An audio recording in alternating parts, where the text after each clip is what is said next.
We are talking about surface preparation.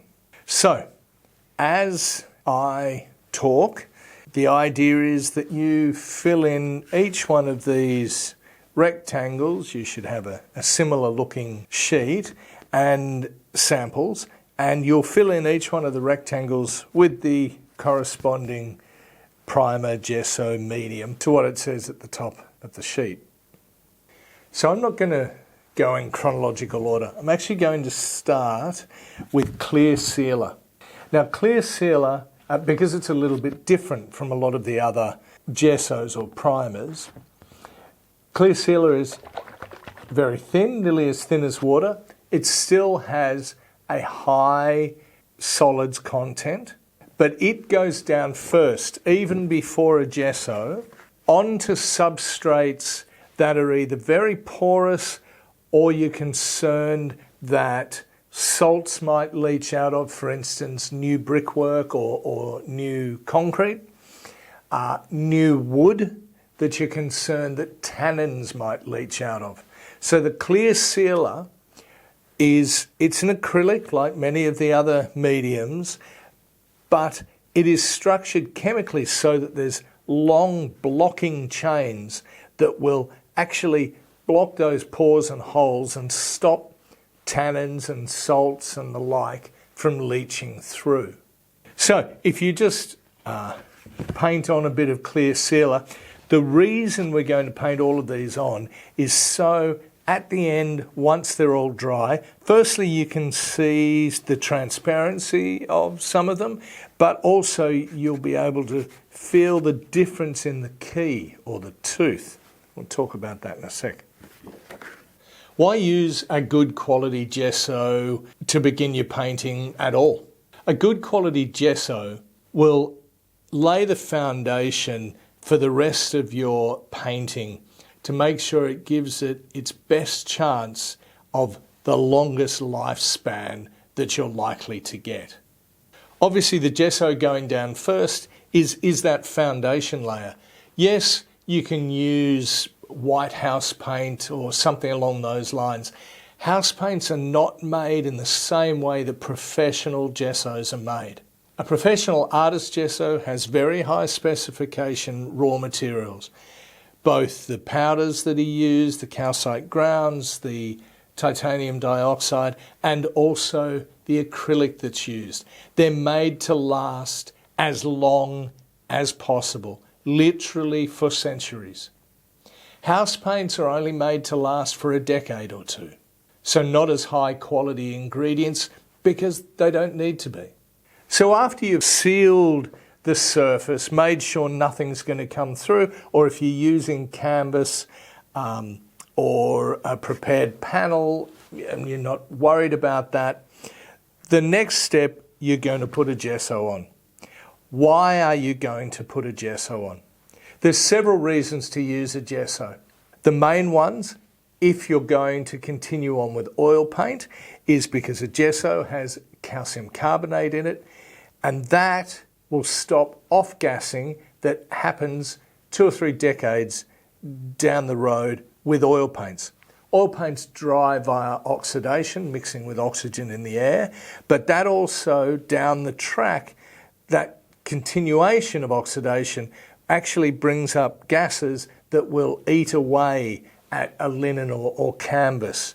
So by applying the gesso first, that will actually stop the gas getting through, not just getting through, but it actually chemically retards that gas from destroying the canvas. Also, the obvious thing is you're getting a nice even surface colour-wise to work on, whether that's black, white, or using the background colours. You've got 39 different colours, but you've got an even colour to work on, which you may not always have on some surfaces. If you're working straight onto raw canvas or linen and it's been stretched, you will find that the gesso will actually help stretch it just that little bit more and make the surface nice and taut. And not as much of an issue nowadays with modern weaving techniques, but certainly in the past, having an even coat of gesso across a whole canvas will mean that you have an even absorption of the paint across the whole canvas. So it won't change the sheen levels if you're using oils and you lose more oil in one area than another, you will lose the sheen in that area. And to a certain degree, that's the same with acrylics as well. So the first gesso I'll talk about is the first gesso that we made, which was just straight gesso, medium number 10. Now, when you open this, when you look at it, you'll see that it's really quite thick. It won't pour out of the jar. And the reason we made it nice and thick like that was originally 50 plus years ago, most people, when they applied the gesso to the canvas or to the boards, and we'll talk about all that in a sec, would use a spatula or a blade of some description. Now, I haven't got any as big as would have been used at the time, but normally they were sort of 30 centimetres plus long, and the gesso skimmed across the surface.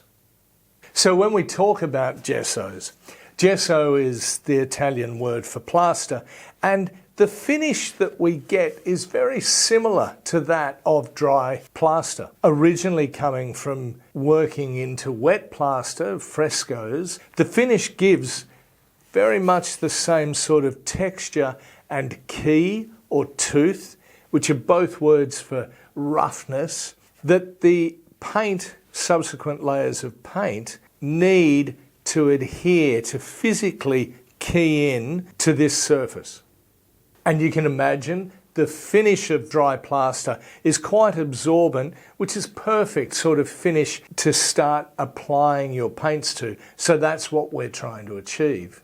Of course, over time came varying different requests for different finishes. High tooth, more key, different colours. So we'll go through those now. So following on from our original gesso, the thick, full-bodied gesso, we found a lot of people wanting to use a brush, just a normal brush to apply that gesso. So we made a low viscosity gesso. We didn't just add water to the original gesso, but rather we use a chemically structured different acrylic, which makes the gesso much thinner viscosity-wise, but it still has the same opacity, it still has the same covering power, the same amount of solids in it. The gessos can be applied directly to canvas or to wood panels, anything that's suitable to be painted directly on. As we mentioned before, with the clear sealer, if you've got new wood or brickwork or concrete or something like that, you'd want to use that first. MM25, the black gesso. So the same as the original gesso and the low tooth gesso, it has calcite grounds in it. Only a worry if you're painting in oils. Don't need to worry about it for acrylics. But the obvious thing is it's got a black colour to it, and we have many artists wanting to use that as their starting colour. It still has the same tooth as, or the same roughness, the same key as the two previous varnishes we talked about. The background colours, there's actually 39 of them. The white, very similar to the gesso, just a little bit less tooth than the original or the low viscosity gesso. A fairly low viscosity as well, about the same as the low viscosity. But as I say, comes in 39 colours, they all have calcite grounds in them. So the perfect primer to be working on if you actually want a coloured background to start with. MM39, the watercolour ground. This is really cool, especially for watercolourists. So it's a fairly low tooth gesso. It has a different sort of absorption and a different key to the other gessos. Where its real standout features is for watercolourists who either want to work on something that's not watercolour paper, so be that canvas or board or really anything acrylic will stick to, plastic and glass and all sorts of things. So whatever acrylic will stick to, this watercolour ground will stick to. You may need a couple of coats on something really non-porous, but it will give the feel of good quality watercolour paper. Now, if you use watercolours, you'll know that different papers feel different, depends on the weight and the type of paper it is. And so too, the way you apply this, be it with a brush or a sponge roller sort of thing. There's several different ways you can apply it, and you will get a different finish and a different feel, but you will get something very close to paper, the absorbency and that feel of paper. And of course you can do it as large as you want, so you're not restricted in size either. And to finish off our sheet are the high-tooth gessos. So, they're a gesso the same as all the other ones. They've got calcite grounds in them for the off-gassing. I don't know whether you'd actually want the texture that these have for your oil paints. Who knows? We make two. We make a white one, so the normal high-tooth gesso, MM36. The one little interesting fact about this as well is we use, once again, a slightly different acrylic that will deal with heat. It's more heat resistant than most of the other acrylics. They don't need to be.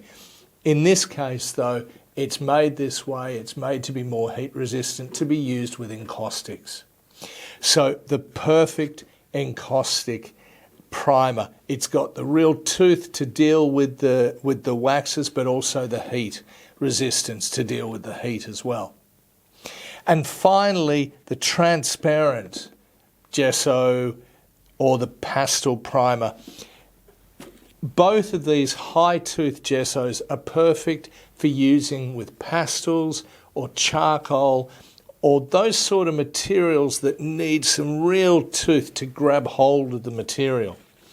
The benefit with the transparent gesso is you can add the background colours or any other acrylic colour for that matter in with them and colour your background. So if you want a coloured pastel primer, you just mix your background colours with the transparent gesso and you've got that still really high tooth but different coloured background. But with the texture that's really going to hold when you're pastel painting or using charcoal over the top. So of course all the gessos we've spoken about will just wash up in soap and water when wet. Obviously keep your brushes wet. You will need to use something like the brush restorer if you let the paint, the gesso, dry in them. But otherwise, just warm water and a bit of soap will clean up all the gessos.